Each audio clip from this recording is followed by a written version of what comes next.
नाज़रीन आदाब, 11 मई 2022 मुताबिक 9 शव्वाल के अवधनामा वॉइस एडिशन में आपका खैर मकदम है। मैं मूसी रजा और आप समाअत फरमाने जा रहे हैं अवधनामा में शाये अहम खबरों के खास हिस्से। ताजमहल में बंद पड़े 22 कमरों को खुलवाने के लिए जो अर्जी इलाहाबाद हाई कोर्ट के लखनऊ बेंच में गुज़िश्ता दिनों डाली गई थी, उस पर आज समाअत होनी थी, लेकिन ये मुमकिन नहीं हो सका। दरअसल वकीलों की हड़ताल की वजह से ये समाअत नहीं हो पाई और अब इम्कान जाहिर किया जा रहा है कि अर्जी पर जुमेरात को समाअत होगी। अर्जी में ताजमहल के बंद 22 कमरों को खुलवाने और ASI से इसकी जांच कराने का मुतालबा किया गया है। अर्जी में यह भी दावा किया गया है कि ताजमहल में हिंदू देवी देवताओं की मूर्तियां रखी हुई हैं, जिसकी जांच से कई बातों से पर्दा हट सकता है। इस दरमियान जम्मू कश्मीर के साबिक वजीर आला और PDP चेयरमैन महबूबा मुफ्ती ने मुल्क के मौजूदा माहौल नाराजगी जाहिर करते हुए BJP को सख्त तनकीद का निशाना बनाया है। उन्होंने अपने एक बयान में कहा है कि अगर दम है तो ताजमहल और लाल किले को मंदिर बनाकर दिखाएं, फिर देखते हैं कितने लोग हिंदुस्तान में उन्हें देखने आएंगे। ज्ञानवापी मस्जिद सर्वे मामले पर आज भी अदालत का फैसला नहीं आ सका और सर्वे के लिए नई तारीख का ऐलान मुमकिन है कि बुध के रोज किया जाए। 10 मई को अदालत में हुई समाअत के दौरान दोनों फरीकैन ने अपनी अपनी दलीलें पेश की और फिर अदालत ने इस मामले में 11 मई को भी समाअत किए जाने की बात कही। लोग उम्मीद कर रहे थे कि अदालत आज इस सिलसिले में कोई फैसला सुना सकती है, लेकिन अब देखने वाली बात होगी कि अदालत का रुख 11 मई को क्या रहता है। वाराणसी के ज्ञानवापी इहाते के तर्ज पर श्री कृष्ण जन्म स्थान ईदगाह का सर्वे कराने के लिए अदालत से दरख्वास्त की गई है। ठाकुर केशव देव जी आदि बमुकाबला शाही ईदगाह मामले में मुकदमा दायर करने वाले वकील महेंद्र प्रताप सिंह ने सिविल जज सीनियर डिवीजन की अदालत में इस सिलसिले पर एक दरख्वास्त दी है। इसके साथ वाराणसी से मुताल्लिक अदालत के हुक्म की कॉपी भी मुंसलिक की गई है। बताया जा रहा है कि इस दरख्वास्त की समाअत 1 जुलाई को हो सकती है। मंगल के रोज एक बार फिर कुतुब मीनार इहाते में हिंदू ब्रिगेड की सरगर्मी देखने को मिली। हिंदुत्व तंजीमों के तकरीबन 2 दर्जन कारकुनान ने कुतुब मीनार के करीब न सिर्फ हनुमान चालीसा का पाठ किया, बल्कि कुतुब मीनार का नाम बदलकर विष्णु स्तंभ करने का मुतालबा भी किया। एक और खबर के मुताबिक SP के सीनियर लीडर और साबिक वजीर मोहम्मद आजम खान को इलाहाबाद हाईकोर्ट ने मंगल को 87वें केस में जमानत दे दी है। जिस केस में उन्हें जमानत मिली है वो वक्फ बोर्ड से मुताल्लिक है। उन पर इल्जाम है कि उन्होंने वक्फ की जमीन अपने नाम करा ली थी। इस मामले में जमानत मिलने के बावजूद आजम खान अभी भी जेल से बाहर नहीं आ सकेंगे। उनके खिलाफ गुज़िश्ता जुमे को रामपुर पुलिस ने एक और FIR दर्ज की है, जिसमें इल्जाम लगाया गया है कि उन्होंने जाली सर्टिफिकेट के जरिए स्कूल में मंजूरी हासिल की थी। सहाफत के शोबे में अमेरिका के सबसे बड़े एजाज पुलिट्जर प्राइज 2022 से 4 हिंदुस्तानियों को नवाजा गया है।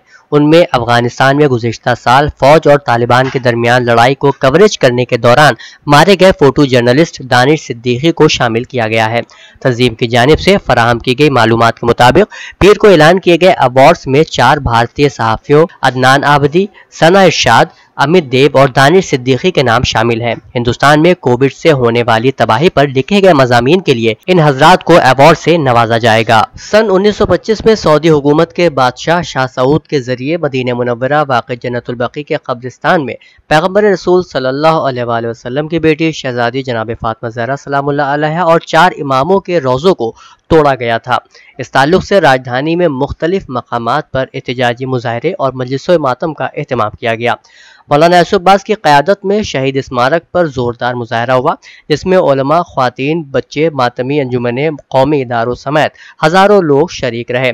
मौलाना ने अपनी तकरीर में जालिम और जुल्म के खिलाफ आवाज़ उठाते हुए हुकूमत सऊदी अरब की भरपूर मजम्मत की, जिसके बाद उन्होंने कहा वहाँ के बादशाह अपने महलों में रहते हैं, लेकिन उनके रसूल की बेटी और उनके घर वालों की कब्रों पर साया तक नहीं है। यौम निदाम जन्नतुल बकी के मौके पर मजलिस उलमा हिंद के जनरल सेक्रेटरी मौलाना सैयद कल्ब जवाद नकवी ने बयान जारी करते हुए तकफीरी सऊदी हुकूमत के गैर इस्लामी इक़दामात की सख्त मुखालिफत की।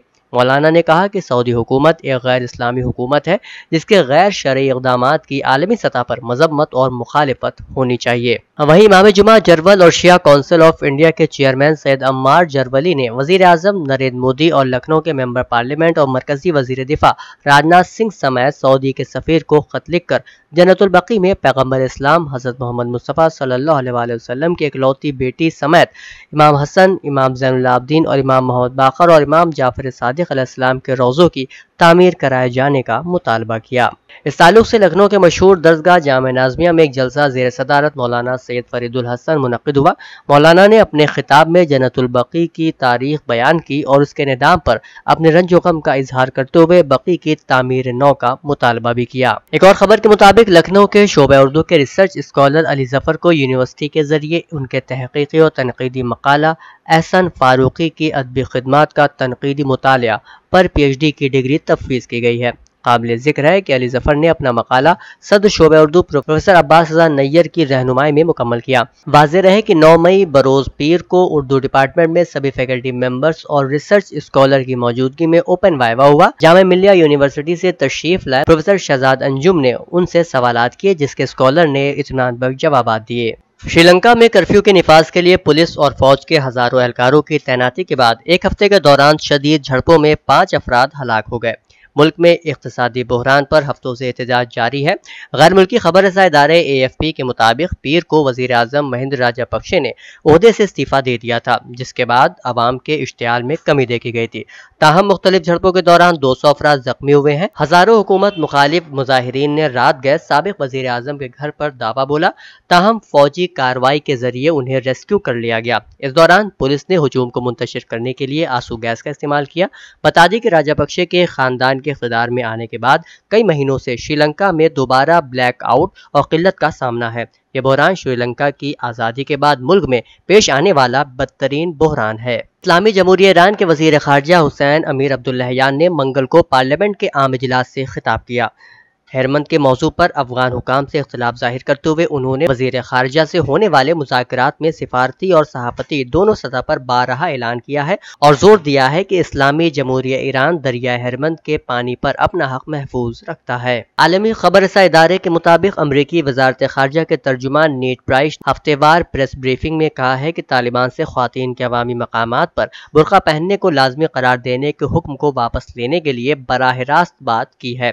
ترجمان نیٹ پرائس نے مزید کہا کہ اگر خواتین سے متعلق سخت فیصلوں کو واپس نہیں لیا جاتا تو امریکہ طالبان پر دباؤ بڑھانے کے لیے سخت اقدامات بھی اٹھا سکتا ہے۔ پولینڈ کے دارالحکومت وارسا میں روسی سفیر کے منہ پر یوکرین جنگ کے مخالف مظاہرین نے سرخ رنگ پھینک دیا۔